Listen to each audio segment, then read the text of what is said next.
નમસ્તે તાલીમાર્થી મિત્રો, હું Hardik Sutariya, supervisor instructor employability skill ઔદ્યોગિક તાલીમ સંસ્થા વલભીપુરથી આપ તમામનું સ્વાગત કરું છું.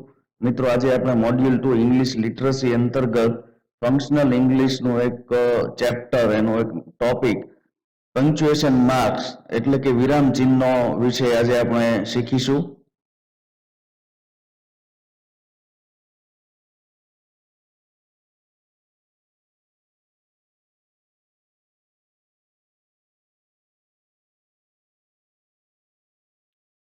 ઓબ્જેક્ટિવ ઓફ ધીસ લેસન, આ લેશનના હેતુઓ.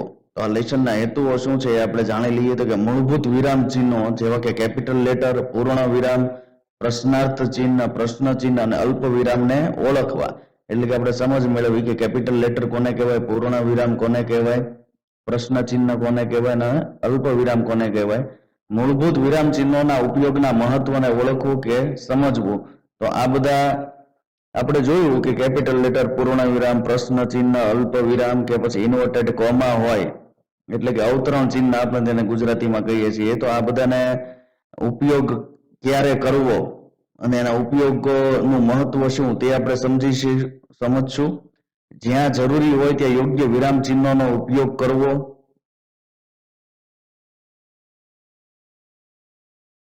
હવે સૌથી પહેલું પંક્ચ્યુએશન માર્ક્સ એટલે કે વિરામ ચિહ્નો. તો આપણે એ સમજ મેળવી લઈએ કે વિરામ ચિહ્નો ખરેખર કહેવામાં કોને આવે છે.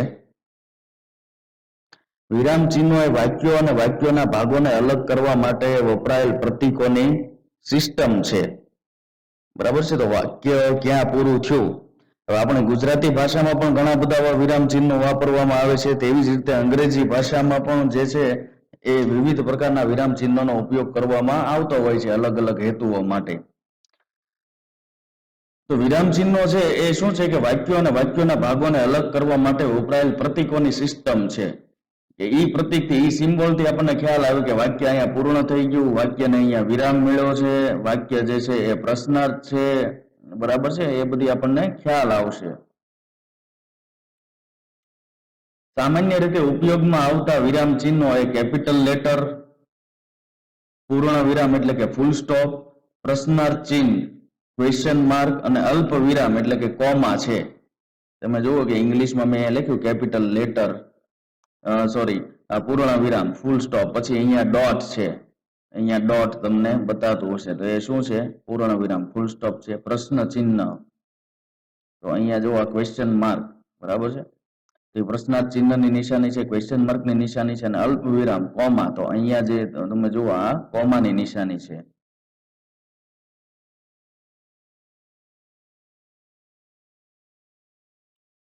હવે સૌથી પહેલું આપણે જોઈશું કેપિટલ લેટર. તો કેપિટલ લેટર એટલે શું? તો સામાન્ય રીતે આપણે જોઈએ તો કેપિટલ લેટર કોને કહેવાય તમને ખ્યાલ જ છે. જે પ્રથમ એબીસીડી આપણે એને કહીએ છીએ. તો પહેલી એબીસીડી માં લખેલા જે કોઈ અક્ષર છે એ બધા જ શું છે? કેપિટલ લેટર છે. વાક્ય શરૂ કરવા માટે કેપિટલ લેટરનો ઉપયોગ થાય છે. તો તમને ખબર છે કે જ્યારે નવું વાક્ય અંગ્રેજીમાં શરૂ થાય ત્યારે સૌથી પહેલો વર્ડ આપણે જે લખતા હોઈએ એનો પ્રથમ અક્ષર જે છે આપણે કેવો રાખવો પડે? કેપિટલ રાખવો પડે. એક વાક્ય શરૂ કરવા માટે કેપિટલ લેટર વપરાય છે.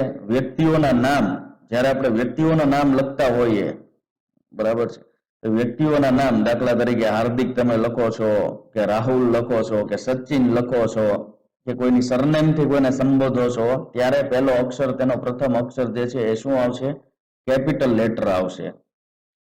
કોઈ સ્થાનનું નામ લખતા હો, સ્થાન તો કે કેવા, તો કે કોઈ નદી, કોઈ શહેર, કોઈ ગામડું એટલે કે વિલેજ, આવું બધું તમે દર્શાવતો કોઈ સ્થાન, તો તેનો પણ જે છે એ કેપિટલ લેટરથી શરૂઆત થાય સ્થાન લખવાની. વસ્તુઓ હોય, અમુક વિચાર માટે પણ જે છે કેપિટલ લેટરનો ઉપયોગ કરવામાં આવે છે. ઉદાહરણ તરીકે સૌથી પહેલું ઉદાહરણ અહીંયા છે, રેન ડિસ્ટ્રોયડ ધ ક્રોપ્સ, એટલે કે વરસાદે જે છે પાકનો નાશ કર્યો. તો તમે અહીંયા જુઓ કે રેન થી સેન્ટેન્સ જે છે એ સ્ટાર્ટ થયું, તો આર અહીંયા તમે જુઓ કેપિટલ પ્રથમ એબીસીડી માં છે.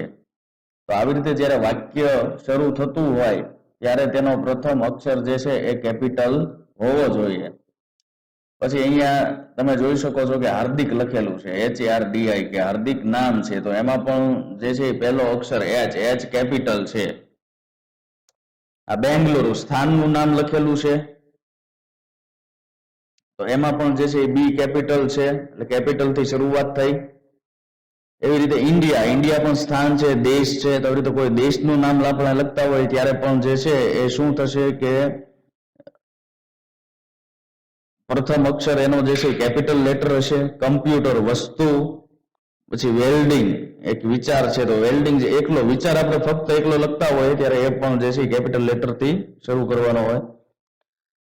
The race was won by Rahul in Mumbai. He received a car for winning. તો અહીંયા તમે જોઈ શકો છો કે વાક્ય શરૂઆત થયું, ધ રેસ થી વાક્ય શરૂઆત થઈ, તો એનો ધમાં જે છે એ ટી કેપિટલ છે. અહીંયા ફૂલ સ્ટોપ એટલે કે વાક્ય પૂરું થયું, પછી એથી પાછું નવું વાક્ય શરૂ થયું, he received a car for winning, તો એમાં એચ જે છે એ તમે જુઓ કેપિટલ છે, તમે જોઈ શકો છો. તો આવી રીતે વાક્ય શરૂ કરવા માટે કેપિટલ લેટરનો ઉપયોગ થતો હોય છે. તેની ઉપરાંત વ્યક્તિઓના આપણે નામ લખતા હોઈએ, એ પછી પુરુષ હોય, સ્ત્રી હોય કે કોઈ પણ વ્યક્તિ હોય તેનું નામ લખતા હોઈએ ત્યારે પણ કેપિટલ લેટર વપરાય છે. સ્થાન એટલે કે કોઈ રાજ્યનું નામ હોય, દેશનું નામ હોય, ગામનું નામ હોય, તાલુકાનું નામ હોય કે કોઈ સ્થાન જે છે એ ખાસ નામથી ઓળખાતું હોય, તો એ લખવા માટે પણ આપણે શું કરીએ છીએ કે કેપિટલ લેટરથી એ સ્થાન લખવાની શરૂઆત કરીએ છીએ.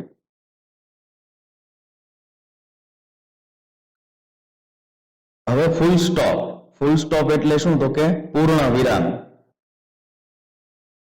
અહીંયા તમે પૂર્ણ વિરામની મોટી આકૃતિ જોઈ શકો છો. જનરલી પૂર્ણ વિરામ ડોટ કરેલું હોય છે, તેને આપણે પૂર્ણ વિરામ કહીએ છીએ. તો પૂર્ણ વિરામનો ઉપયોગ ક્યારે કરવામાં આવે છે, તો કે જ્યારે વાક્ય સમાપ્ત કરવા માટે પૂર્ણ વિરામ એટલે કે ફૂલ સ્ટોપનો ઉપયોગ થાય છે. સામાન્ય રીતે આપણે લખતા હોઈએ કે ટાઈપ કરતા હોઈએ ત્યારે આવું નાનું અમથું ડોટ જે છે એ હોય છે. ઉદાહરણ તરીકે, he completed all his work. તેણે તેનું બધું કાર્ય પૂરું કર્યું. તો અહીંયા તમે જુઓ કે જે છે વાક્ય પૂરું થયું એટલે અહીંયા ફૂલ સ્ટોપ લગાડવામાં આવ્યું કે પછી, બરાબર છે. વર્કમાં કે પછી વાક્ય પૂર્ણ થાય છે એટલે અહીંયા ફૂલ સ્ટોપ લગાડવામાં આવ્યું. તો આવી રીતે કોઈ પણ વાક્ય સમાપ્ત થતું હોય ત્યાં ફૂલ સ્ટોપ વડે આપણે વાક્ય સમાપ્ત કરવાનું હોય છે. Number 2, do not use water on electrical equipment, એટલે કે વિદ્યુત ઉપકરણો ઉપર પાણીનો ઉપયોગ કરવો જોઈએ નહીં. તો અહીંયા પણ તમે જુઓ કે અહીંયા વાક્ય પૂરું થયું એટલે ફૂલ સ્ટોપ પૂર્ણ વિરામ મૂકવામાં આવ્યું. Number 3, workplace safety is very important, એટલે કાર્યસ્થળની સલામતી એ ખૂબ મહત્વનું છે. તો અહીંયા પણ તમે જુઓ કે સેન્ટેન્સ પૂરું થયું ત્યાં ફૂલ સ્ટોપ મૂકવામાં આવ્યું. હવે મિત્રો પ્રશ્નાર્થ ચિહ્ન, ક્વેશ્ચન માર્ક. તો પ્રશ્નાર્થ વાક્ય એટલે કે ઇન્ટ્રોગેટિવ સેન્ટેન્સ સમાપ્ત કરવા માટે, પૂર્ણ કરવા માટે પ્રશ્નાર્થ ચિહ્ન ક્વેશ્ચન માર્કનો ઉપયોગ થાય છે.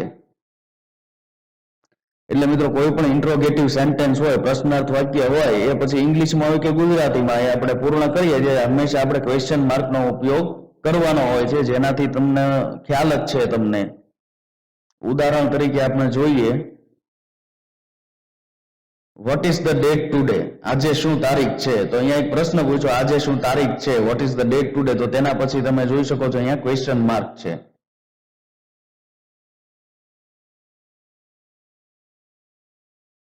How should the ladder be position, એટલે લેડરની પોઝિશન ક્યાં રાખવી જોઈએ. તો તમે જુઓ કે પ્રશ્ન પૂછો, બરાબર છે, એના પછી પ્રશ્ન પૂર્ણ થયો એટલે અહીંયા પ્રશ્નાર્થ ચિહ્ન મૂકવામાં આવ્યું.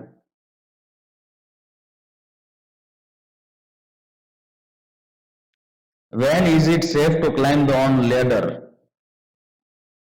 તો અહીંયા તમે જુઓ કે આ પ્રશ્ન પૂરો થયો પછી અહીંયા ક્વેશ્ચન માર્ક મૂકવામાં આવ્યો. Do you use water on electrical equipment? તો અહીંયા તમે જુઓ કે જેવો તે પ્રશ્ન પૂરો થયો, બરાબર છે, એટલે અહીંયા ક્વેશ્ચન માર્ક મૂકવામાં આવ્યો. Who completed all his work? તો અહીંયા પ્રશ્ન પૂરો થયો એટલે તરત જ ક્વેશ્ચન માર્ક મૂકવામાં આવ્યો. એટલે આમ પ્રશ્નાર્થ વાક્ય ઇન્ટ્રોગેટિવ સેન્ટેન્સ જે છે એ પૂર્ણ કરવા માટે, સમાપ્ત કરવા માટે, તેનો એન્ડ લાવવા માટે ક્વેશ્ચન માર્કનો ઉપયોગ કરવામાં આવતો હોય છે. હવે કોમા એટલે અલ્પ વિરામ. અહીંયા તમે આકૃતિ જોઈ શકો છો. સામાન્ય રીતે આવી આપણે આકૃતિ અલ્પ વિરામ જે છે આવી રીતે કરતા હોઈએ છીએ, આવી આકૃતિ દોરીને. અલ્પ વિરામ કોમાનો ઉપયોગ વાક્યોના ભાગોને અથવા સૂચિમાંની આઇટમ્સને અલગ કરવા માટે થાય છે. ઘણી વખત વાક્ય જે છે 2 કે 3 ભાગોમાં વહેંચાયેલું હોય તો તેને અલગ કરવા માટે જે છે એ આપણે અલ્પ વિરામ એટલે કે કોમાનો ઉપયોગ કરતા હોઈએ છીએ. ઘણી વખત આપણે ઘણી બધી આઇટમ્સ, ઘણી બધી વસ્તુના નામ કે કોઈ પણ એ રીતની વસ્તુ લખી હોય તો એને અલગ કરવા માટે પણ આપણે જે છે એ કોમાનો ઉપયોગ કરતા હોઈએ છીએ. તારીખ અથવા વાક્યના ભાગોને અલગ કરવા માટે પણ કોમાનો ઉપયોગ કરવામાં આવે છે. જ્યારે આપણે તારીખ લખતા હોય ત્યારે ઘણી વખત તારીખ, મહિનો કે વર્ષને અલગ દર્શાવવા માટે પણ આપણે કોમાનો ઉપયોગ કરતા હોઈએ છીએ. ઉદાહરણ તરીકે જૂન 26, 2020 એટલે 26 જૂન 2021 તો અંગ્રેજીમાં ઘણી વખત જે છે આપણે MMDDYYYYY ફોર્મેટમાં આપણે તારીખ લખતા હોઈએ તો ત્યારે જે છે આ રીતે તારીખ લખવામાં આવતી હોય છે. પહેલા મહિનો લખવામાં આવે, મહિનો અહીંયા જૂન લખ્યો, પછી 26 એટલે 26 તારીખ લખવામાં આવી, પછી કોમા અલ્પ વિરામ અને પછી વર્ષ. We will buy nuts, bolts, screw and nails. તો અહીંયા તમે જુઓ નટ, બોલ્ટ, સ્ક્રૂ અને નેલ્સ. તો આ નટ, બોલ્ટ અને સ્ક્રૂ આ બધાને અલગ અલગ દર્શાવવા માટે એટલે સૂચિની આઇટમને અલગ કરવા માટે અહીંયા કોમા અલ્પ વિરામનો ઉપયોગ કરવામાં આવ્યો.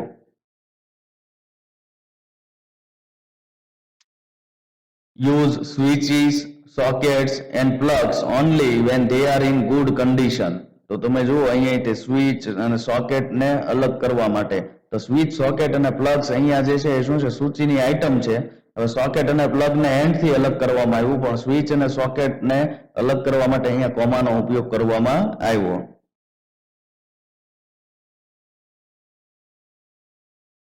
Keep the workshop floor, staircase and other surface clean.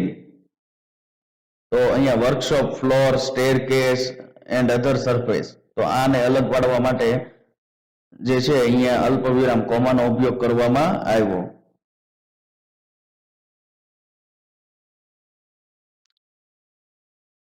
Exclamation mark એટલે કે ઉદ્ગાર ચિહ્ન. ઉદ્ગાર ચિહ્ન જે હોય છે મિત્રો આ પ્રકારનું હોય છે. તમે પોઈન્ટર જોઈ શકો છો, લેસર પોઈન્ટર આ પ્રકારનું અહીંયા આકૃતિ આપી છે જેને એક્સક્લેમેશન માર્ક કહેવાય છે. તો ઉદ્ગાર વાચક વાક્ય એક મજબૂત લાગણી વ્યક્ત કરે છે અને ઉદ્ગાર ચિહ્ન સાથે સમાપ્ત થાય છે. તો સામાન્ય રીતે ડિક્લેરેટિવ સેન્ટેન્સ હોય તો ડિક્લેરેટિવ સેન્ટેન્સ ફૂલ સ્ટોપ સાથે સમાપ્ત થતું હોય, જ્યારે ઉદ્ગાર વાચક વાક્ય એટલે કે એક્સક્લેમેટરી સેન્ટેન્સ હોય એ એક્સક્લેમેશન માર્ક સાથે સમાપ્ત થાય છે, જેને આવા ચિહ્ન વડે એ વાક્ય આપણે સમાપ્ત કરવાનું હોય છે. ઉદાહરણ તરીકે જોઈએ તો number 1, what a beautiful flower it is. કેવું સુંદર ફૂલ છે. બરાબર છે. તો આ જે છે એ એક્સક્લેમેટરી સેન્ટેન્સ છે. તો તમે જુઓ કે એક્સક્લેમેશન માર્ક ઉદ્ગાર ચિહ્ન સાથે વાક્ય સમાપ્ત થયું. What a wonderful day it is. તો આ પણ જે છે ઉદ્ગાર વાક્ય છે, ઉદ્ગારવાચક વાક્ય છે, એ જે છે ઉદ્ગાર ચિહ્ન સાથે સમાપ્ત થયું. How tall the building is. Building કેટલું ઊંચું છે એ પણ તમે જુઓ. સોરી, બિલ્ડિંગ કેવું ઊંચું છે. How hot the weather is. એટલે કે હવામાન કેટલું ગરમ છે. હવે સામાન્ય રીતે આ જે ઉદ્ગારવાચક વાક્યો હોય છે એ સરપ્રાઈઝ કે ફિલિંગ, એવી ફિલિંગ જે છે એક્સપ્રેસ કરવા માટે થતા હોય છે. હવે મિત્રો કોટેશન માર્ક. કોટેશન માર્ક એટલે ગુજરાતીમાં તેને આપણે અવતરણ ચિહ્ન તરીકે ઓળખીએ છીએ. અવતરણ ચિહ્નો quotation marks, quotes, quote marks, speech marks, inverted commas or talking marks તરીકે પણ ઓળખાય છે. અવતરણ ચિહ્નનો ઉપયોગ ક્યારે કરવામાં આવતો હોય? ત્યારે કે કોટેશન એટલે કે ગ્રુપ ઓફ વર્ડ્સ બરાબર છે, તે દર્શાવવા માટે ડાયરેક્ટ સ્પીચમાં પણ જે છે અવતરણ ચિહ્નનો એટલે કે કોટેશન માર્કનો ઉપયોગ કરવામાં આવે. ચેપ્ટર ઓર એપિસોડ, કોઈ ચેપ્ટર કે એપિસોડ અલગથી દર્શાવવા માટે, કોઈ ટાઇટલ, એ પછી બુકનું ટાઇટલ હોય, મૂવીનું ટાઇટલ હોય કે બીજું કોઈ ટાઇટલ હોય તે દર્શાવવા માટે પણ જે છે કોટેશન માર્કનો ઉપયોગ કરવામાં આવે. કોઈએ કહેલું સ્ટેટમેન્ટ, કોઈએ કહેલું વાક્ય, કોઈએ કહેલી સ્પીચ એ સ્ટેટમેન્ટના સ્વરૂપે દર્શાવવા માટે પણ અવતરણ ચિહ્નનો ઉપયોગ કરવામાં આવે. જ્યારે આપણે લેખ લખતા હોઈએ, રિસર્ચ પેપર લખતા હોય કે બીજી કોઈ વસ્તુ લખતા હોય ત્યારે કોઈ ઓથર, કોઈ લેખકની આપણે ટેક્સ્ટ લીધી હોય, કોઈ લેખકનું લખાણ લીધું હોય તો એ લખાણને પણ જે છે એ અવતરણ ચિહ્ન વડે દર્શાવવામાં આવતું હોય છે. ટુ એમ્પ્લાય અલ્ટરનેટ મિનિંગ, બીજો મિનિંગ દર્શાવવા માટે પણ અવતરણ ચિહ્નનો ઉપયોગ કરવામાં આવતો હોય છે. ઉદાહરણ આપણે જોઈએ. Suddenly the man said, who showed you this place, એટલે અચાનક એક માણસે કીધું તમને આ સ્થળ કોઈએ બતાવ્યું. બરાબર છે, તો અહીંયા તમે જુઓ કે એ માણસ જે બોલ્યો હતો એ માણસનું સ્ટેટમેન્ટ જે છે એ કેમાં દર્શાવવામાં આવ્યું? કોટેશન માર્કમાં, અવતરણ ચિહ્નમાં દર્શાવવામાં આવેલું છે. Number 2, no one showed me, I saw it and I like it, કોઈએ મને બતાવ્યું નહીં, મેં જોયું અને મને ગમ્યું. બરાબર છે, તો અહીંયા પણ આવી રીતે કોઈ એક વ્યક્તિએ કહેલું બતાવવા માટે જે છે કોટેશન માર્કનો ઉપયોગ કરવામાં આવ્યો છે. John said, I really hate when it's hot outside, એટલે જોન કહે છે કે મને જ્યારે બહાર બહુ ગરમી વાળું વાતાવરણ હોય ત્યારે મને ગમતું નથી. એ જોને જે કીધું, બરાબર છે, આ જનરલી ડાયરેક્ટ સ્પીચનું વાક્ય છે. તો આવી રીતે ડાયરેક્ટ સ્પીચ દર્શાવવા માટે પણ જે છે એ કોટેશન માર્ક અવતરણ ચિહ્નનો ઉપયોગ કરવામાં આવે છે. The exact phrase she used was, there is no way we will get there in time. એટલે તેણીએ જે કીધેલું હતું તે પણ અહીંયા તમે જો અવતરણ ચિહ્નમાં બતાવવામાં આવ્યું. અધ્યાય 9 is my favorite chapter in the whole Shrimad Bhagavad Gita, Yogiji said. એટલે યોગીજીએ કીધું કે અધ્યાય 9 શ્રીમદ ભગવદ ગીતાનો અધ્યાય 9 જે છે એ એનું ફેવરિટ ચેપ્ટર છે. બરાબર છે, તો અહીંયા પણ તમે જુઓ કે ટાઇટલ દર્શાવવા માટે જે છે એ કોટેશન માર્કનો ઉપયોગ કરવામાં આવ્યો. અધ્યાય 9 જે છે એ એક બુકનું ચેપ્ટર છે. મિત્રો, અહીંયા તમારી જાણકારી માટે આપણે જે જોઈ ગયા અને અમુક જે બાકી રહી ગયા છે એ બધા તે પંક્ચ્યુએશન માર્ક એટલે કે ચિહ્નો જે છે એ તમારી જાણ ખાતર બતાવવામાં આવેલ છે. પૂર્ણ વિરામ, અલ્પ વિરામ, પ્રશ્ન ચિહ્ન, ઉદ્ગાર ચિહ્ન, અર્ધ વિરામ, ગુરુ, મહાવિરામ કે વિગ્રહ રેખા, ગુરુ કે મહારેખા અને અવતરણ ચિહ્ન.